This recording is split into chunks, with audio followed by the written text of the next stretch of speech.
কামাল হোসেন সবুজ হত্যা মামলায় এক্সিম ব্যাংকের সাবেক চেয়ারম্যান জনাব মোহাম্মদ নজরুল ইসলাম মজুমদারকে উপস্থাপন করে আমরা রাষ্ট্রপক্ষে 10 দিনের রিমান্ড প্রার্থনা করি।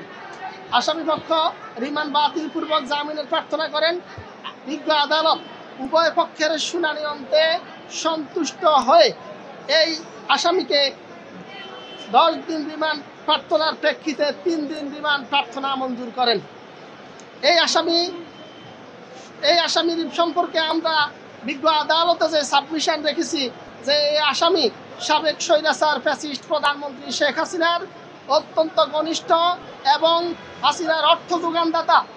এই যে গুলশানের যে হত্যাকাণ্ডটি সংঘটিত হয়েছে সেইখানে আওয়ামী লীগের, যুবলীগের, স্বেচ্ছাসেবক লীগ এবং ছাত্র নিষিদ্ধ ঘোষিত সংগঠন ছাত্রলীগের প্রায় 150 থেকে 200 নেতাকর্মী বিগত 19 জুলাই 2024 তারিখে রোজ শুক্রবার সশস্ত্র অবস্থায় নিরস্ত্র বৈষম্য বিরোধী আন্দোলনকারীদের উপরে আক্রমণ চালালে ঘটনাস্থলেই গুলিবিদ্ধ হয়ে আজকের এই ভিকটিম কামাল হোসেন সবুজ নিহত হন।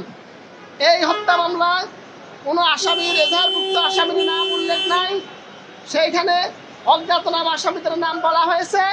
এই আজকের যে আসামি সেই আসামির নাম অর্থ যোগানদাতা হিসাবে সেখানে এই মামলায় এসেছে বিদায় বিজ্ঞ আদালতে এই মামলার পূর্বে তাকে সোনারেজ দেখানো হয়েছে। আজকে আমরা রিমান্ড প্রার্থনা করলে বিজ্ঞ আদালত সন্তুষ্ট হয়ে আসামিকে 3 দিনের রিমান্ড প্রার্থনা মঞ্জুর করেন।